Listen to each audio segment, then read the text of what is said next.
Okay guys, before we begin here with the tutorial process, don't forget to come here to Schoology, the Illustrator course, Project 2 folder, then click into the Images to Choose From folder, and these are going to be the images for you to choose from to vector for this project. I do always recommend, if you want to draw something, you can draw something, but it needs to be at a level comparable to what's going on here. The reason for that is this class, first and foremost, is not about how to draw or to go about building an illustration, but it is first and foremost about how to vector, and color your illustrations. So in order to do that, we need an illustration at an appropriate level of complexity. Okay.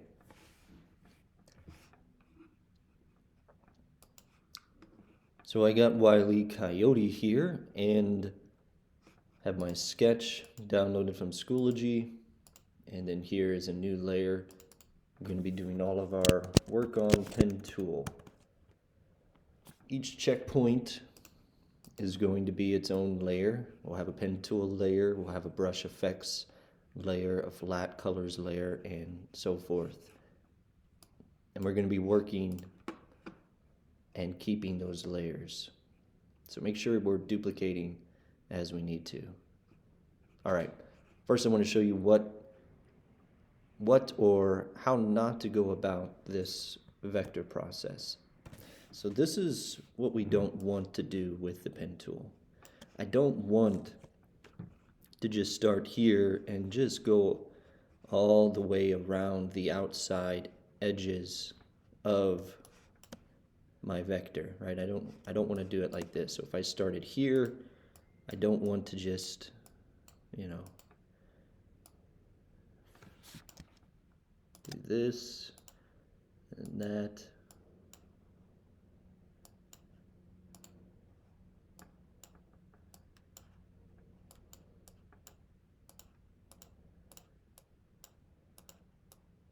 This is what we're not looking for this. We don't want to do this because it's really going to mess up the process whenever we want to add brushes to it.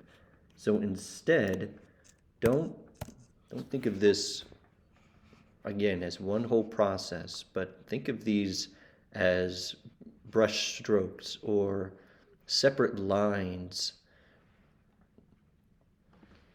that you'll be adding your brush effects to. So in other words, let me get my blob brush out here to show you a little bit better. Get a color.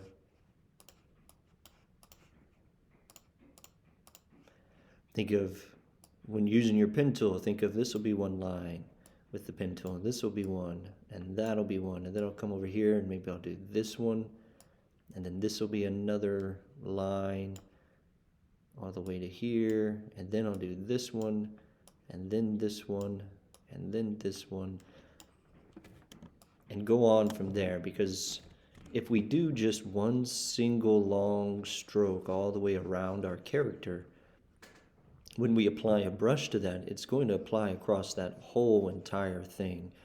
And we want, we want this eyebrow to be its own stroke weight. We want to apply a brush separately to it because it looks one way than the way this one right here is going to look. So let me show you how we do want to go about vectoring.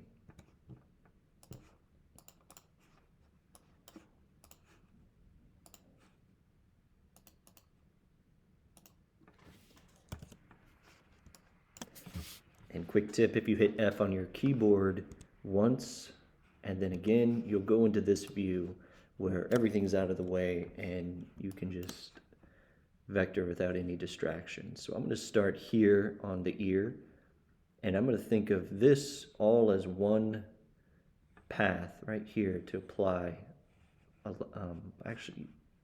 brush to.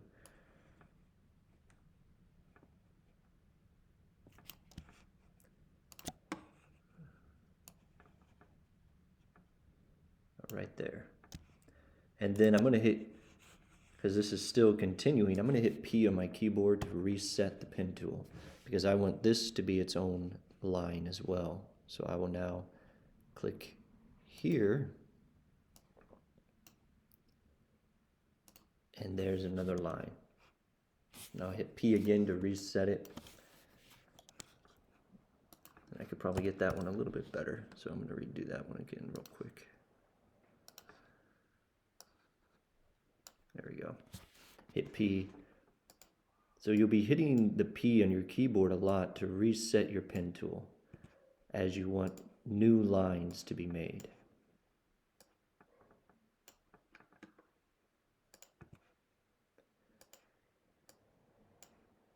So you'll see me doing that. And another tip, as you see I've done here, you don't always have to fully connect them, especially with this drawing or this cartoon. As you see, like this line comes all the way here and it stops there. And these two lines, they don't connect. All right, and this is just the particular style of what's going on here, and I want to try and replicate that. It will cause some trouble when we're doing the live paint, but there's an easy workaround to that.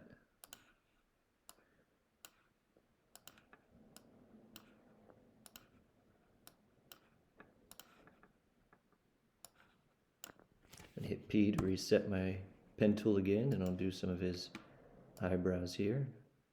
I want this all to be one line.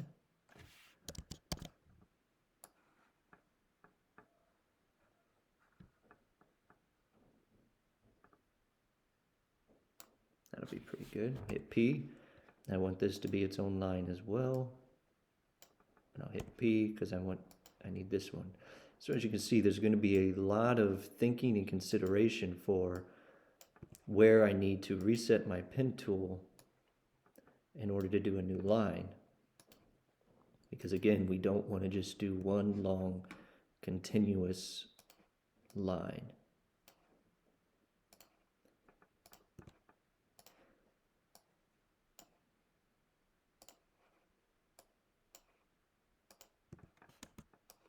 Just hold space on your keyboard in order to get the hand tool to move your canvas around.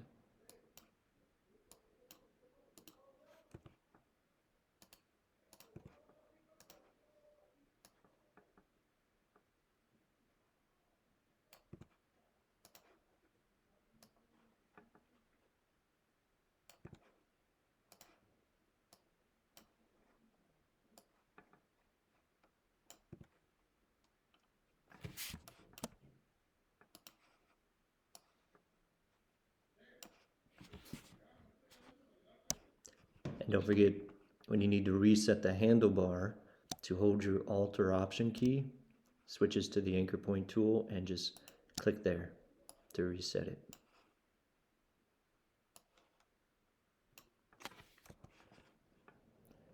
So for this one, I want this all to be one line, because I'm going to be applying brushes with tapers on it, or meaning a brush, I want it to come to a point. And this end particularly, I want it to come to a point. So I'm going to make sure to do this all as one line, because if I didn't do this all as one line, and I just kept going from here all the way around, then whenever I applied my brush, I want to be able to get the thickness I wanted right here, because it's a little thicker here, and I want to be able to get this to come to that tapered point.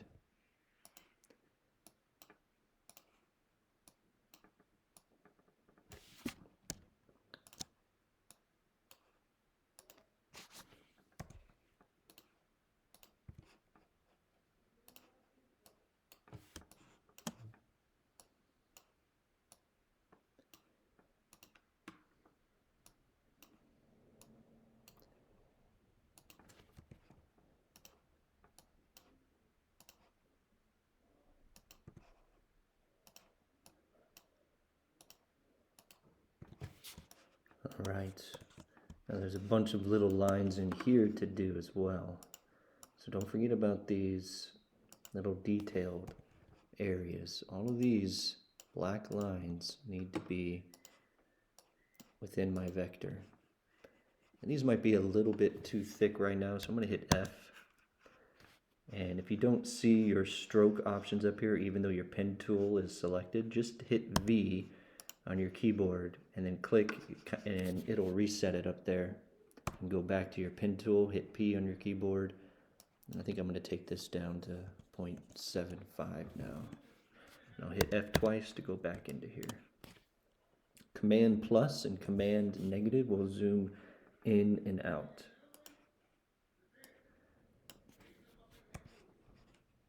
Do his eye here.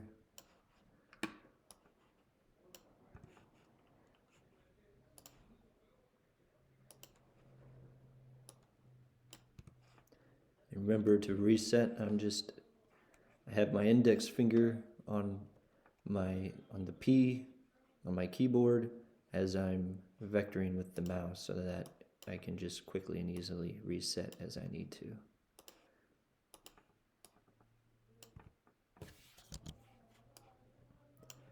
And if you need to redo something, like if I didn't like how that line looked, just hit Command Z and give it another go. So don't forget, right, all of these little lines in here I need to do as well. These all make up a part of the vector.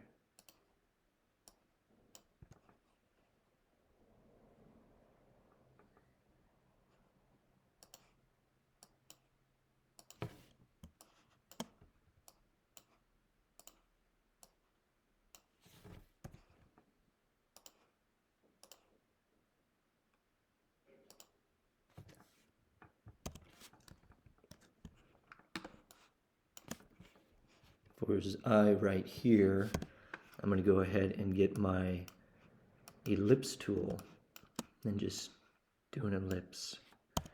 Go back to my move tool and just move it so that's in the right spot. And that's pretty good. I won't have to worry about trying to twist and contort it anymore. It's a pretty good size there.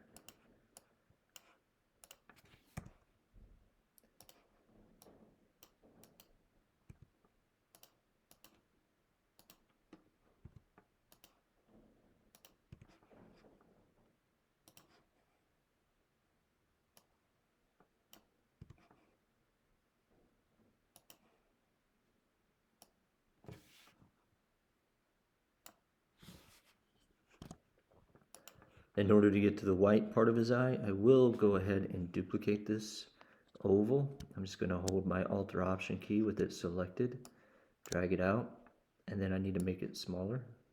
So I'll drag it to make it smaller, and then drag it back in, probably a little bit smaller.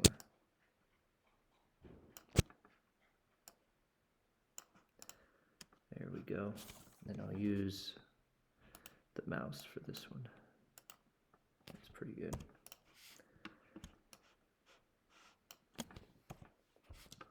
Go back up to 2 or 1.5 here.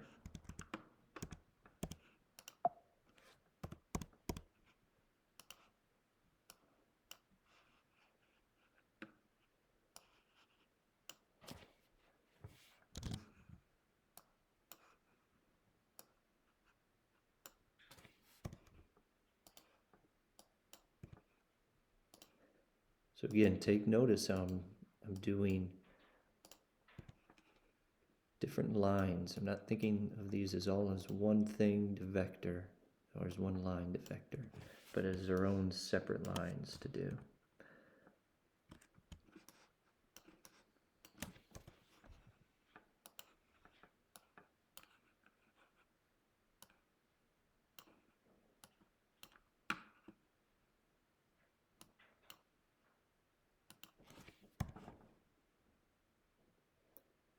Now, right here, you notice how I'm not fully connecting. If I fully connected to right here, and I'm trying to do this part of the ear, and I just click, I'm now combining this path of the ear with this part of the head.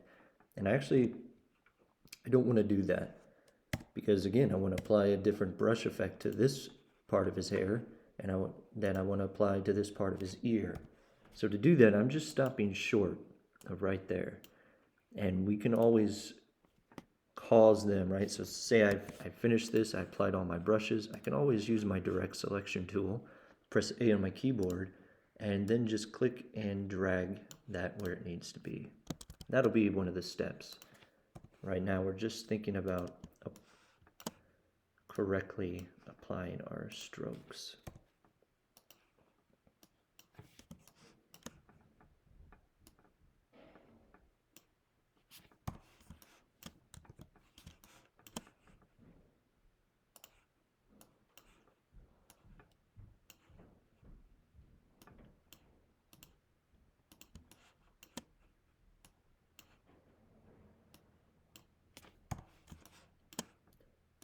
Now I'm just going to do his head here throughout all of these checkpoints.